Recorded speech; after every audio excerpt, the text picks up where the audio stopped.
This is Dan Gallagher for Process for Growth Consulting. The financial services industry and its regulators, after 25 years of failed fits and starts, are finally addressing what are the terms of engagement when a financial advisor gives financial advice and assists a client in picking the appropriate investment vehicles.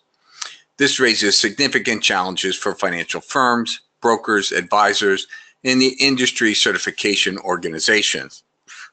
For many, the new rules go too far, and for many others, not far enough.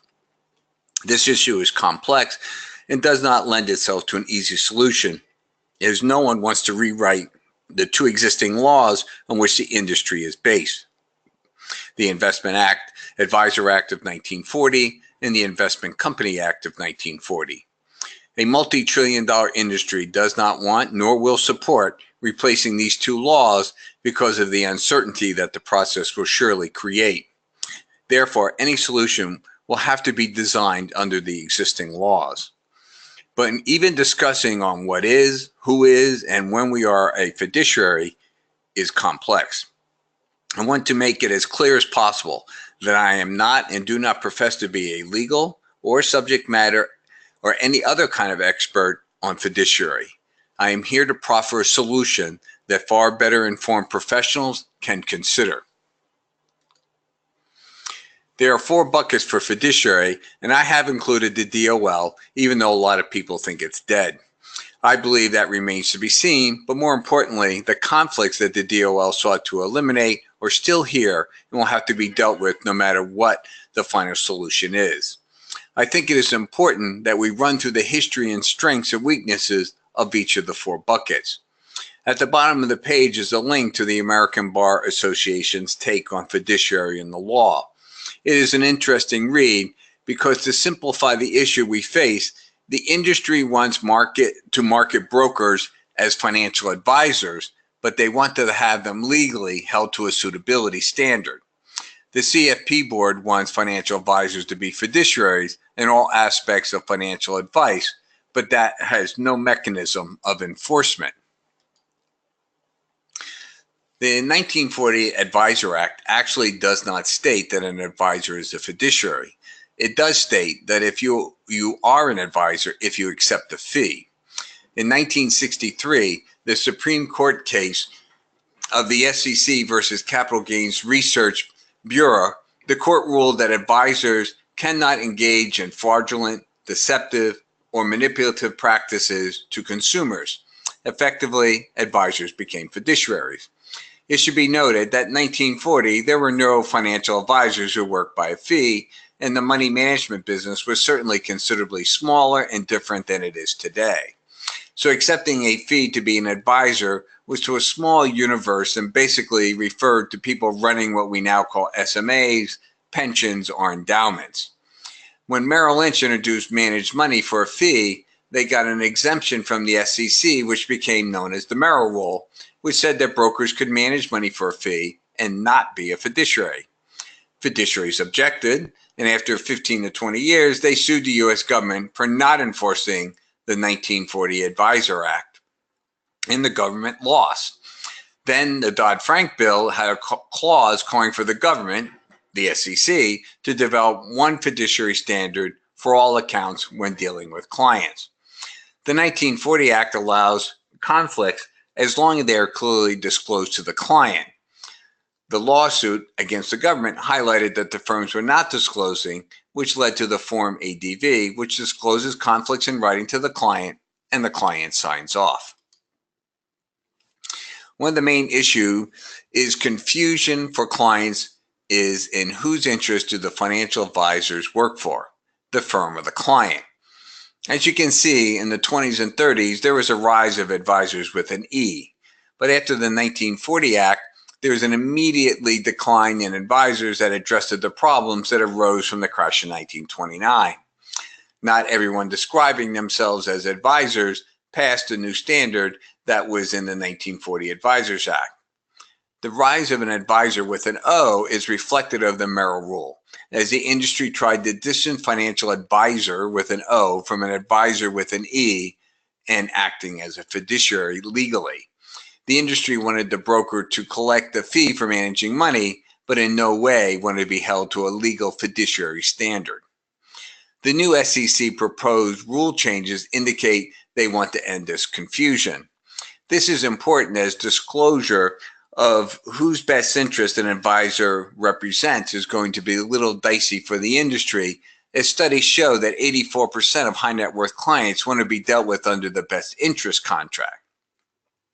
There's no indication that the vast majority of clients understand what is a fiduciary, what is the best interest contract, or what does the suitability standards mean, but they are learning.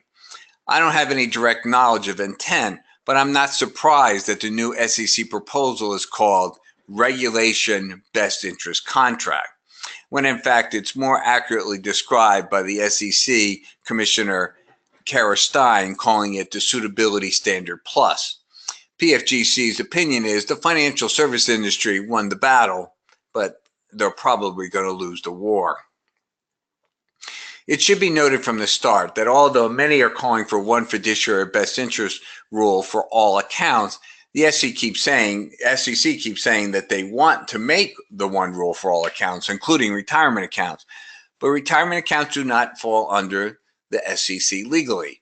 Retirement accounts are under the ERISA Act. The SEC has no legal standing. So this will be interesting to see how this plays out. The DOL rule has been vacated by the Fifth Circuit Court, but is still subject to possible appeal to the Supreme Court. The DOL, after 7 years of hearings and comments, issued the new advice standards, and they are quite different from SEC standards. It should also be noted that the vast majority of assets are not with financial service firms, but with pension accounts. But the rules would then force the financial service industry to employ a bifurcated model: retirement accounts as fiduciaries and regular accounts under the suitability standards. Problematic at best. The DOL affected the industry on several fronts. First, variable compensation was considered a problem by the DOL, as different revenue products could entice FAs to make investment decisions based on compensation. Not a bad idea, but the DOL highlighted concerns about the differences between stocks and bonds, which historically have been priced by financial advisors as higher for stock portfolios and lower for bond portfolios. This is a major issue, and it caused many unnecessary problems. Next, the DOL would actually forbid transactions that were too conflicted if disclosed, even if disclosed. And finally, the DOL addressed insurance for the first time on a national holistic level. The insurance industry for years has been successful in keeping any oversight by only individual states. Having one national standard based on a fiduciary was and is a no-go for the insurance industry. The CFP board has become a player in the setting of standards, as there are 80,000 CFPs across the entire spectrum of financial firms: BDs, RIAs, banks, hybrids, and IAs. The gold standard of designation, the CFP board has historically called upon FAs with the CFP designation to act as a fiduciary when dispensing financial planning advice. Where the CFP board has the most rigorous standards, they are not a regulator and they have no legal standing in the enforcement of their standards. And most importantly, clients who work with a financial advisor with a CFP designation have no legal recourse if the financial advisor does not meet the CFP code and standards.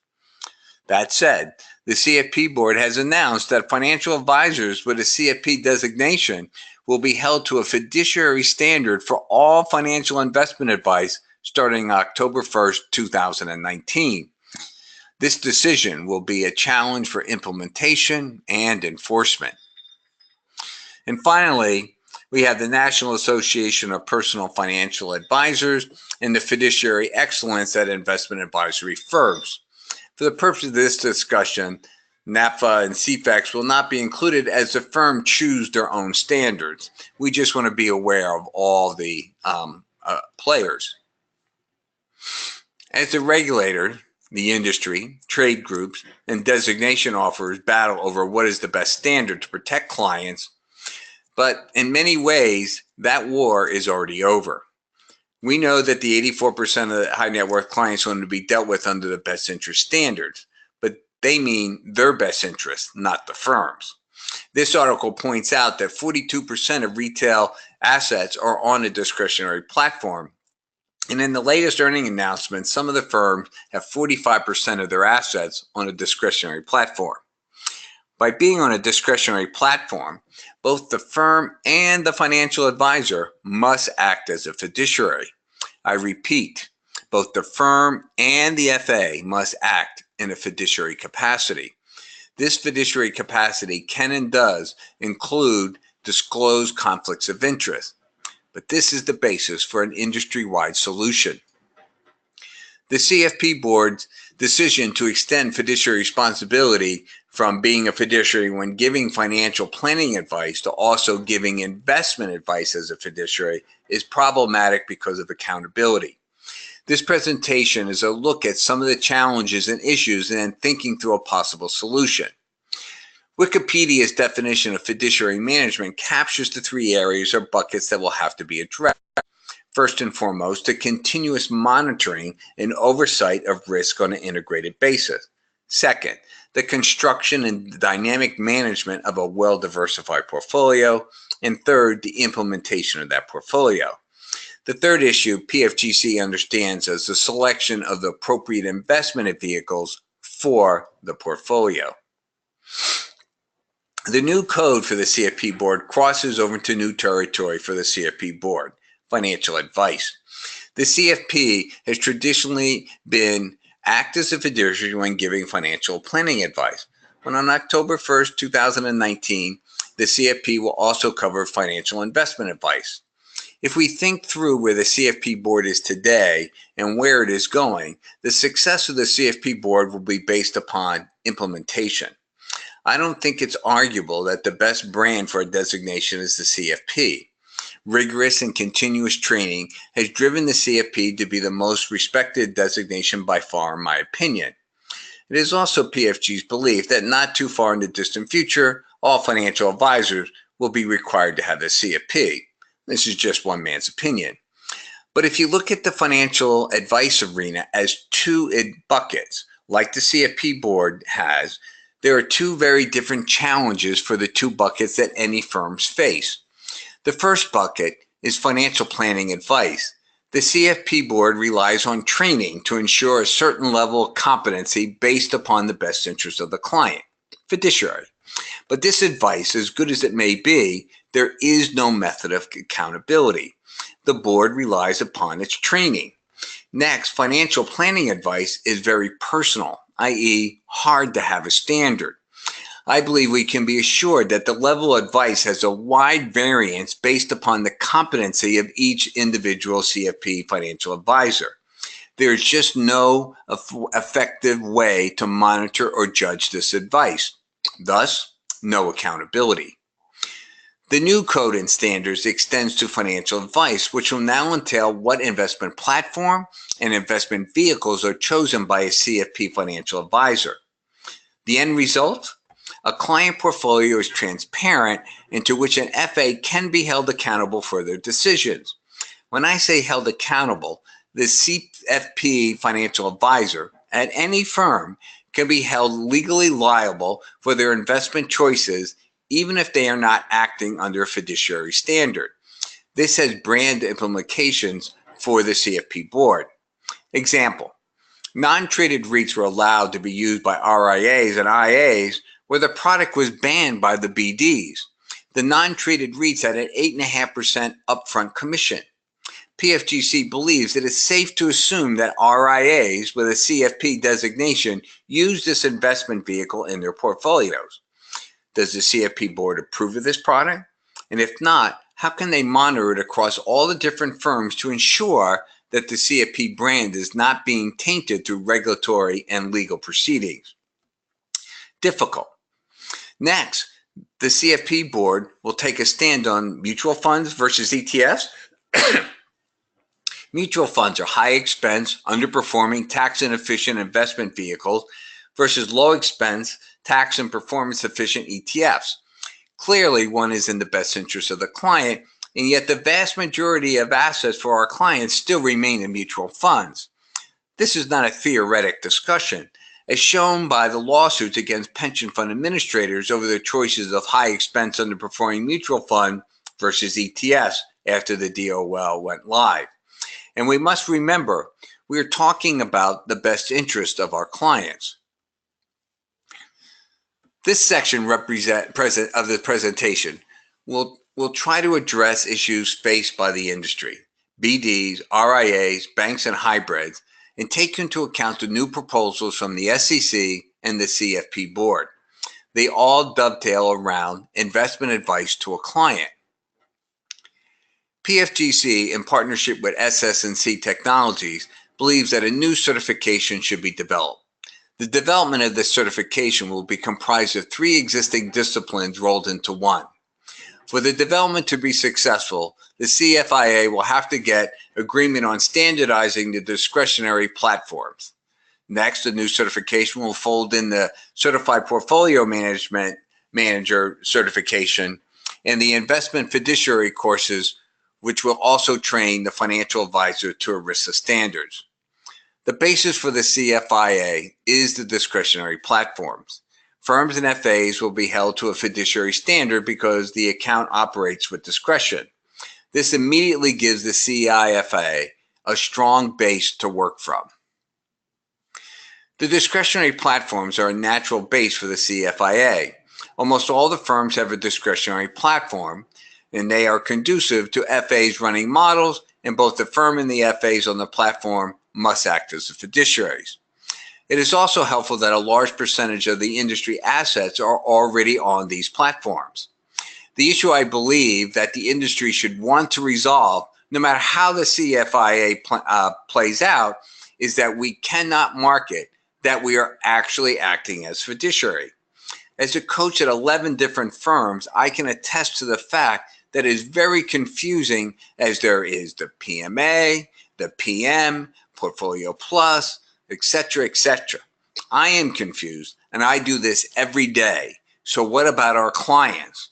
With the 84% of the clients wanting to be treated in their best interest, and we cannot clearly and effectively tell them that we already are. This is nuts. Some firms allow FAs to put the title as a portfolio manager on their card, but so what if nobody understands what it means? By adopting the CFIA, the firms get to market their FAs as fiduciaries on that platform. And the CFP board gets a necessary platform to influence and monitor FA investment choices. I realize I'm memorializing a bifurcated business model for the firms, but the new SEC proposals with who can, who cannot call themselves an advisor already ensures that this will happen. Right now, the industry is faced with the fact that a vast majority of financial advisors will no longer be able to use the title and then have to explain to their clients why.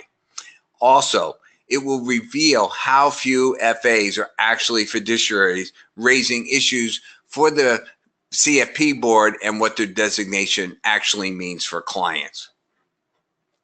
Next, the CFIA will have a section that is CPM, Certified Portfolio Manager.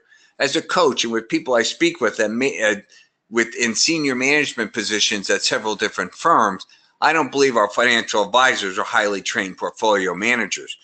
I have never taken on a client at any firm that the FA or the team runs a standardized investment process, a model, and runs it with metrics. PFGC believes what encapsulates the problem best is there are only around 400 FAs who have acquired the CPM certification. If we want to hold FAs to a fiduciary standard, then a basic training in portfolio management is a necessity. The third section of the CIFA assists the FA in managing clients' assets on a standardized discretionary platform with a well-diversified portfolio that is built with investment vehicles that are in the best interest of the client. Investment Fiduciary will teach FAs a uniform fiduciary standard of care that is normally applicable to ERISA accounts. The first part is standardizing discretionary platforms across all firms that would want to participate in the CFIA. This would include what disclosed conflicts would be allowed on the discretionary platform.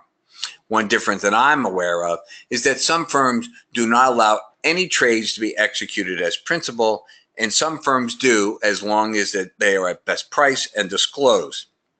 This conflict would have to be standardized one way or the other for the CFIA.